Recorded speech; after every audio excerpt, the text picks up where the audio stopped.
Y aquí en la vida de Antonio, que se aparta, se va a las montañas a los 18, 19 años, 20, escucha las palabras de Jesús diciendo que no se afane su corazón. Él se había quedado con cierta riqueza, con cierta parte para él, pero regala todo y no se preocupa en absoluto, que claro que era un hombre que trabajaba.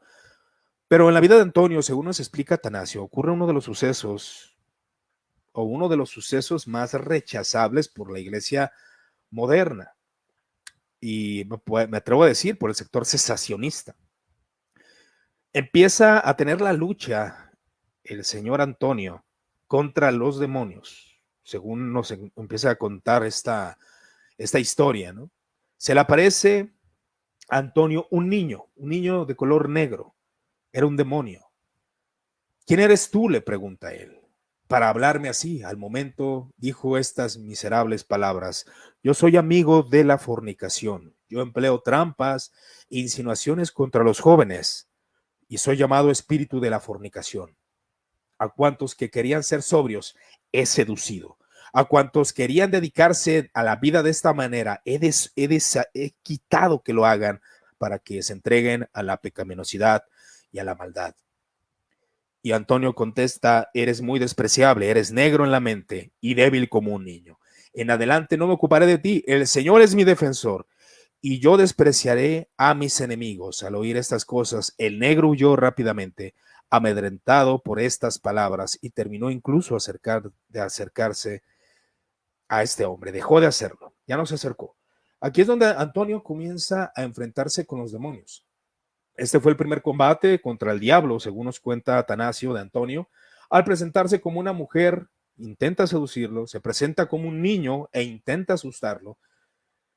Este tipo de historias pueden ser y parecer bastante ficticias a la cristiandad de hoy en día, pero se me hace bastante curioso, y lo charlaba con un amigo, con un hermano en Cristo, que cuando leemos de Lutero, que Lutero tuvo sus enfrentaciones contra el diablo, a él se la pasamos. A él decimos: sí, Lutero tuvo enfrentamientos contra Satanás, pero leemos historias como la de Antonio, o que oímos que un cristiano dice que tuvo una manifestación demoníaca y no lo creemos, curiosamente. Yo creo que debemos de ser sobrios en esto y entender que es una realidad espiritual, aunque para la mente moderna pueda parecer ridículo. Entonces, Antonio decide acostumbrarse a la gran austeridad, pero él nunca deja de trabajar. La libertad de vivir sin preocupaciones, las disciplinas orientales del cuerpo. Vuelvo a insistir, tenemos la disciplina intelectual, pero descuidamos las disciplinas naturales, el alimento, el ayuno, las señales del cuerpo, el estar postrados, el estar hincados. Hermanos, el hecho de que alguien se hinque, su cuerpo está comunicando algo, y esto ya lo he mencionado juntamente con la vida de San Ambrosio de Milán, que fue otro de los cafés teológicos que vimos, cómo las disciplinas o el lenguaje corporal también era necesario. Por eso la señal de la cruz, el hincarse, la liturgia de los primeros siglos, era una manera de comunicar. Pero como cuando se pierde el sentido de algo, lo vemos en significado y lo vemos inútil. Por ejemplo, el persinarse. El sector protestante no lo hace, pero hay iglesias que sí lo hacen.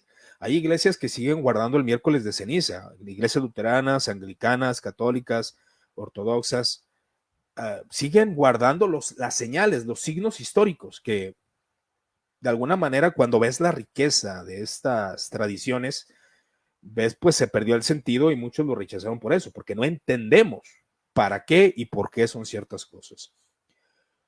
Entonces, alguno podrá citar el texto del Señor Jesucristo, o más bien el texto que el San Pablo escribe a los colosenses: pues si habéis muerto en Cristo en cuanto a los rudimentos del mundo, ¿por qué vives como si vives en el mundo? Sometéis a preceptos como tales: no manejes, ni gustes, ni toques, en conformidad a mandamientos y doctrinas de hombres. ¿Cosas que se destruyen con el uso?, pregunta San Pablo. Tales cosas tienen, la verdad, cierta reputación de sabiduría, culto voluntario, en humildad y en duro trato del cuerpo. O sea, tienen sabiduría. O sea, Pablo reconoce que hay sabiduría, pero dice: pero no tienen valor alguno contra los apetitos de la carne. Vuelvo a insistir. ¿Y los monjes cómo interpretaban esto?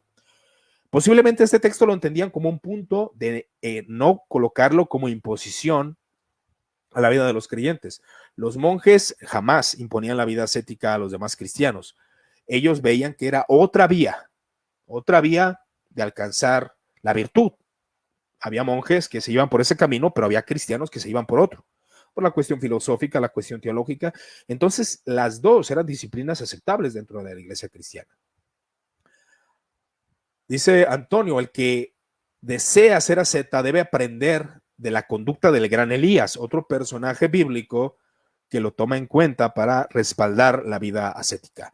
Entonces, aquí la vida de Antonio se centra en las manifestaciones demoníacas, donde se acerca en la noche una gran multitud de demonios y le dieron una paliza, explica Atanasio. El gran Atanasio creía esto. A causa de los dolores, y cayó a tierra sin voz. Aseguraba que los dolores habían sido tan grandes que podría decir que los golpes de los hombres no podrían jamás causarles similar tormento. Es decir, que Antonio, el monje, tenía luchas espirituales donde lo golpeaban.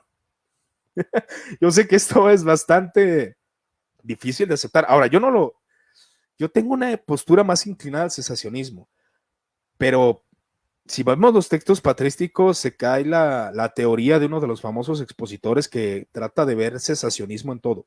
No, cesacionismo no es la postura de toda la iglesia cristiana, hermanos. Y es cuestión de hacer un análisis.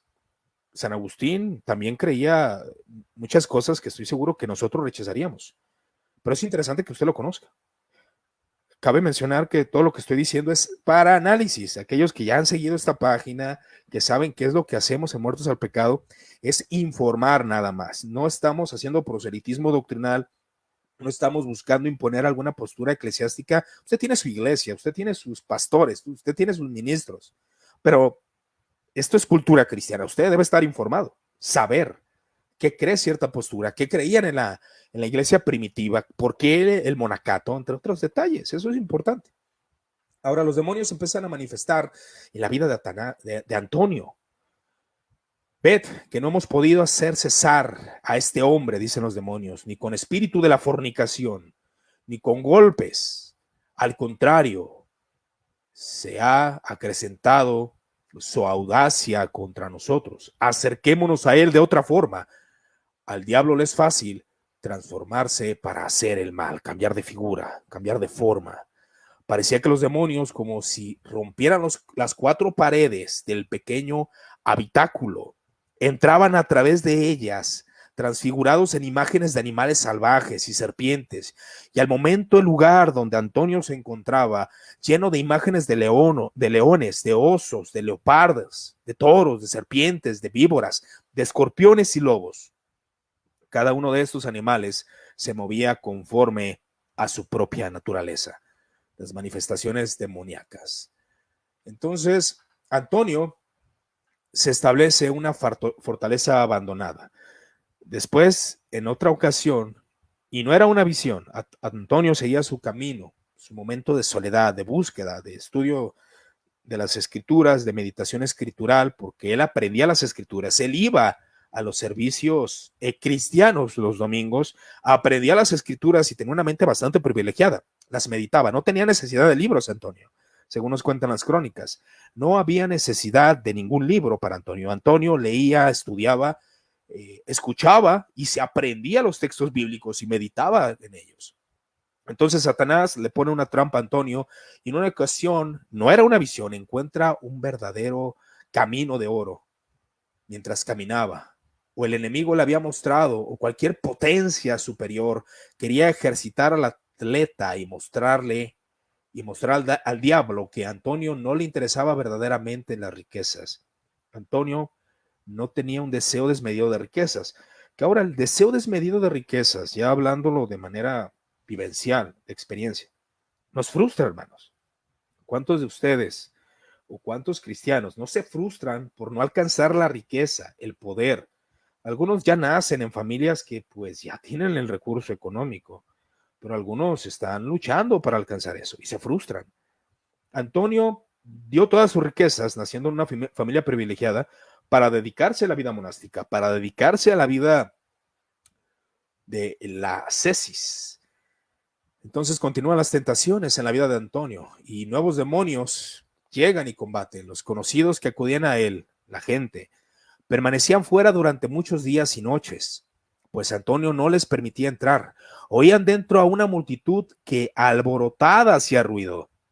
Lanzaba grande lamento y gritaba: aléjate de nuestro lugar.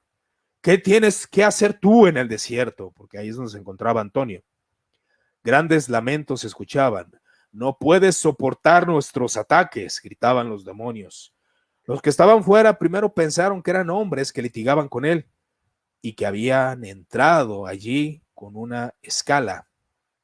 Pero como mirando por un agujero no vieron a nadie, comprendieron que eran demonios y llenos de miedo llamaban a Antonio. Entonces Antonio dice: vosotros haced la señal de la cruz y marchaos confiados. La señal de la cruz, eso se oye como película de Constantín. Cuando entiendes el significado de la señal de la cruz, persinarse, precisamente. Ahora, la señal de la cruz, vuelvo a insistir, es una forma de lenguaje de la iglesia antigua que obviamente en muchas partes de Occidente ya se ha olvidado, ya se ha menospreciado. Pero la cruz significa la derrota de Satanás, la gloria de Cristo, la Santísima Trinidad, en nombre del Padre, del Hijo y del Espíritu Santo. Eso es lo que significa. Entonces Antonio decía: muestren a los demonios la señal de la cruz para que esto se aparte. Es lo que cuenta Atanasio de la vida de Antonio, el gran padre de la iglesia.